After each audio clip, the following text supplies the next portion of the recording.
Hey guys, it's Miss Harrell. This is your last notes for the school year. I've decided we're going to end with chapter 11 instead of chapter 12. I'm going to add chapter 12 into advanced child development next year, and we'll start off with that at the beginning of the semester next year if you're taking that with me. But today we're talking about emotional and social development from 1 to 3. Specific emotions. How children express their emotions will change as they get older. Anger is their way of reacting to frustration, and the target of who they're angry at will change as they age. So, the biggest thing is to kind of realize that when a child is young, they don't know how to express their anger. So, whoever's in front of them will kind of get the brunt of that. They're going to scream, they're going to cry. And then as they get older, they start to realize who made them mad and to react to that person instead of everyone around them. A way to help children deal with their anger is to encourage them to use their words. So get them to talk about their feelings. Speak to the child calmly, because I'm sure all of you know you've been in arguments with your family members. If your parents are yelling when you're already yelling, then you yell even louder back, and it becomes a screaming match very quickly. So make sure that you speak calmly to the child when they're angry to try to calm them down, and then encourage the child to take deep breaths. So taking those couple of deep breath in, deep breath out, several times over will help relieve a lot of that tension and that frustration. Fear is another emotion that's new for children at this age, and fears change as the child ages. They do need to become overcome in a healthy way. Phobias are the most common, phobias are a fear, and the most common phobias are public speaking or heights for children. And then also separation anxiety. They're really, really, really afraid of being away from their familiar caregivers, their parents, their normal environment. So the first sleepover at a cousin's house, or the first time that they stay the night with grandma, or the first time they go on a family vacation and their parents aren't there, things like that may be very scary to them. So separation anxiety is very real for children. Jealousy also will crop up during a child's second year of life. Often, children become jealous of a parent's affection for each other. So, for instance, a lot of times you'll see, "That's my mommy," when the father kisses the mom, or "That's my daddy," when mom and dad embrace and give a hug. So, things like that are very common. And then also sibling rivalry, which I'm sure most of you relate to. You probably still have competition with your siblings if you have siblings. And at this age, though, they're not really competing directly just with one another.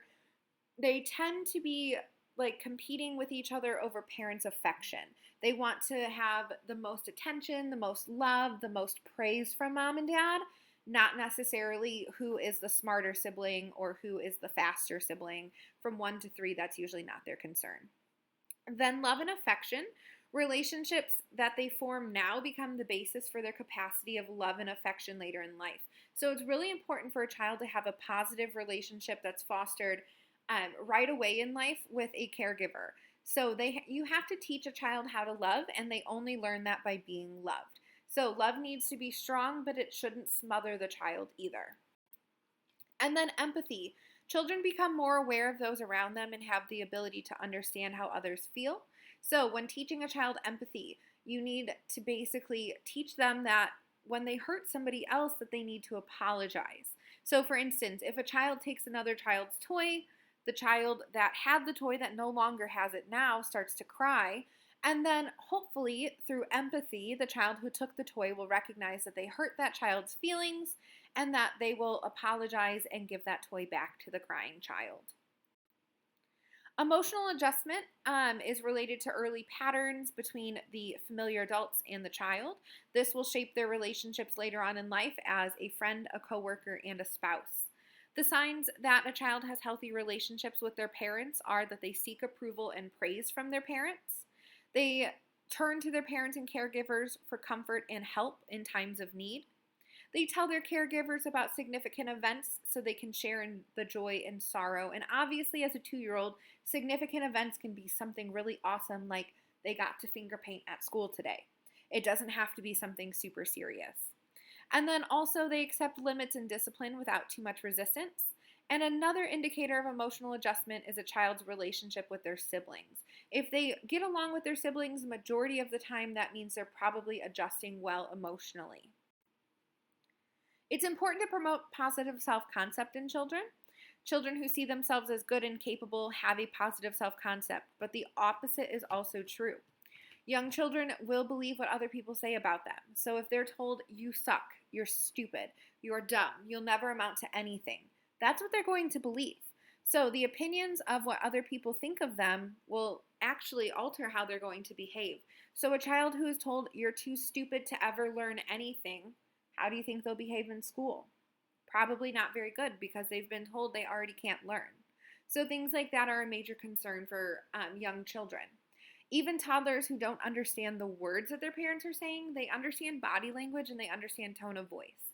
So you obviously can tell a difference right now in my tone of voice. I'm pleasant, I'm happy, but all of a sudden, even though you can't see me currently, if I change my tone to, why did you do that?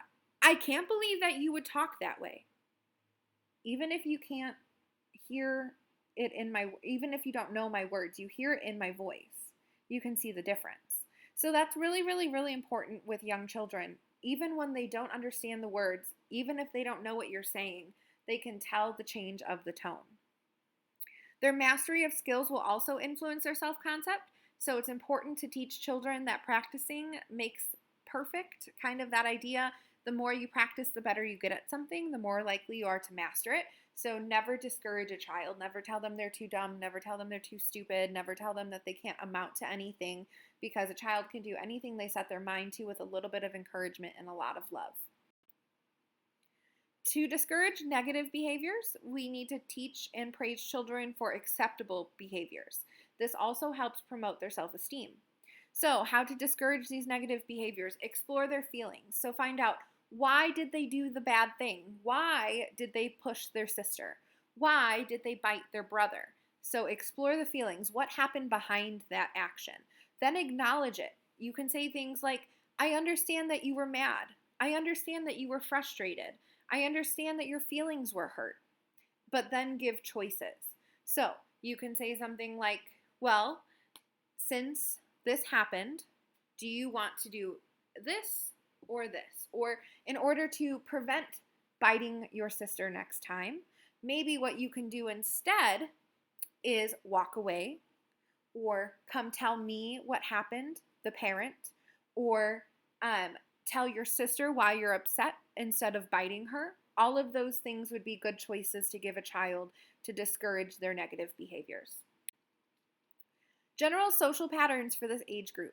Socialization is key from 1 to 3. This is how children are going to learn how to get along with other people throughout their lives. So the social skills they gain in this age group stay with them throughout their entire lives. Through socialization, children can be expected to learn various social skills by certain ages. So at 18 months old, children start to begin developing a little bit of independence.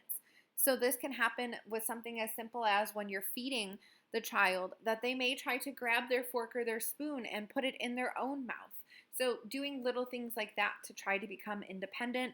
And then parallel play is what's occurring at this point. So what that means is, let's say little Johnny and little Jack are playing next to each other, and they're both playing with some blocks that are made for 2-year-old, or for an 18-month-old, 18-month-old. And little Johnny and little Jack have the same pile of blocks they're picking from, but they're actually building their own towers or their own structures right next to each other. They don't build one together. They don't really interact with each other, but they sit next to each other and play. So like a parallel line runs on forever, never intersecting. Same thing with parallel play. They sit next to each other, they engage in the same activity doing the same thing, but their paths never cross. So they don't actually play with the other person's tower or play with the other person's structure. At 2 years old, they have a pretty impressive list of social skills. Children will begin sharing and taking turns at this age, and this won't always be easy, so you're going to need to give the child a lot of guidance and support through sharing and taking turns. And then parallel play will continue. At 2.5 years old, their negativism will carry into their social development. They're learning about what's fair, but they're really only concerned about what's fair to themselves. So it's more like it happened to me, it hurt me, I'm the one affected. It's me, I, when it comes to fairness. And then also they're still engaging in parallel play. At 3 years old, people become important to them, so they see a lot more attachment to their caregivers. Obviously, their main caregivers were the people that they were always attached to, but now we start to see more sibling relationship, more friendships, and those people become important to the child also. They may want to share and help at this age. They want to be a part of the household. They want to do things with you. I'll never forget about this age. My sister all of a sudden wanted to help unload the dishwasher. So we used to let her get all of the spoons out of the dishwasher because she couldn't hurt herself with those. And then she would put them either on the counter or she would hand them to us so we could put them in the drawer because she wasn't tall enough for that.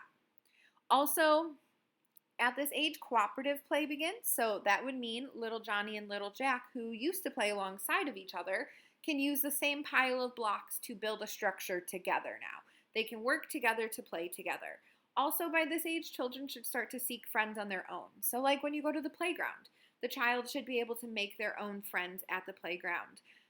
And then at 3.5, that play becomes much more complex. We start to see a little bit more of that pretending, that acting out, that dramatic play. Conflict resolution skills begin. So if a child gets into an argument with another child, it's best to try to let them solve that on their own, not try to step in. Unless, of course, physically they start hurting each other, then you should step in as the adult. But unless they're actually causing physical harm upon each other, just let it be. Let them figure out how to solve their problems on their own. Jealousy also begins at this age, and children, unfortunately, begin to start to compare themselves to others at 3.5. So we start to see, even at this age, all of a sudden a child may notice, like, oh, little Johnny has cooler tennis shoes than I do, or little Susie has a really cool shirt that I don't have, and they start to compare themselves to other children and start to compare their friends against one another to try to see, like, ooh, this is a cooler friend than that friend. So things like that are just things to be aware of with children at this age and try to avoid that comparison. Making friends is really important to children at this age because it's important to their overall social development. A child that's comfortable and friendly with others and has at least one other friend is usually developing normally. If a child is unable or unwilling to make a friend, it's important to discover the cause and take steps to help them. Children need time to interact with other children so they can learn to enjoy the rough and tumble friendship of other children. And like I was saying, all children will have disagreements and arguments, but whether or not you step in will depend upon the situation. Social skills, ways to help children develop their social skills include establish a basic set of rules to guide their social behavior. So how do we talk to people should be something you discuss at home. How do we treat our friends? How do we react to others? All of those things should be taught at home. Model good social skills.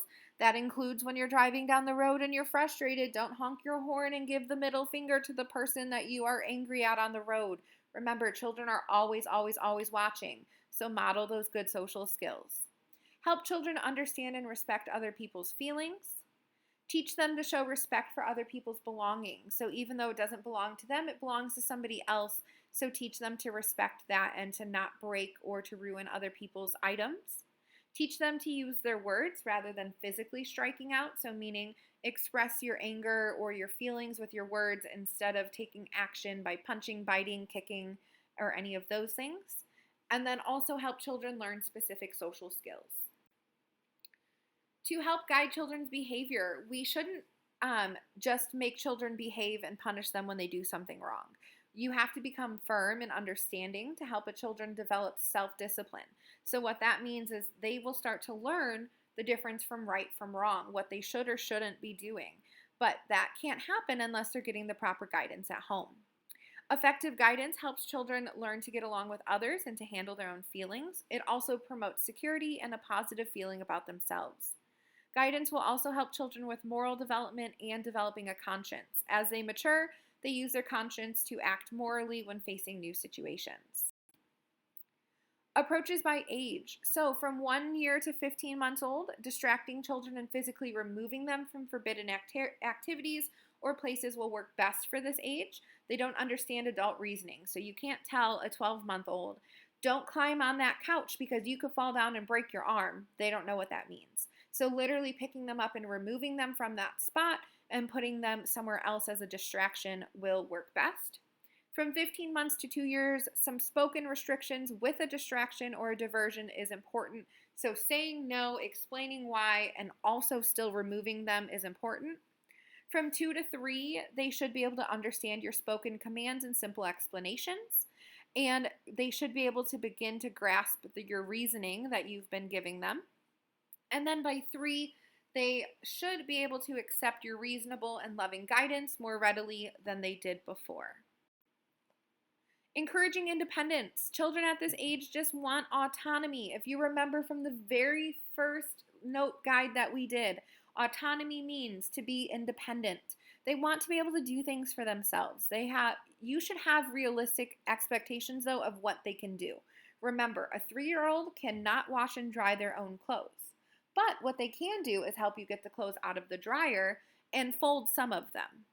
Obviously, there'll be some things that'll be harder for them to participate in putting their clothes away than others. But for instance, they can match their socks, or they can put away the pants that mom has already folded. Or if their hanging shelves are low enough in their closet, maybe they can hang a couple things up once they've been put on a hanger. When learning to self-feed, make sure that you're using unbreakable dishes and child-sized forks, spoons, and cups. And our cups should have spill-proof lids for children at this age. When you teach a child how to dress, make sure that you choose clothing that's easy to take on and off for themselves, because that teaches them independence when they dress themselves. They can learn personal hygiene from having their own towel, washcloth, brush, comb, and toothbrush. And then they should also begin helping with household tasks like putting their own toys away. But remember, be patient and do not force a young toddler to do too much. If you overstimulate them or you give them too many responsibilities, then you're going to end up with some negative backlash from them. All right, and then last but not least, dealing with aggressive behavior. There's almost always a reason for disruptive behavior. Behavior is a form of communication. Inappropriate or aggressive behavior says that a child is upset and some of their needs are not being met. So it's our responsibility to figure out what needs aren't being met, what is wrong, and how do we fix this. Young children can have a hard time using their words to explain their feelings, but caregivers need to look for and understand problems behind aggressive and otherwise inappropriate behaviors, because this can go a long way towards changing those behaviors.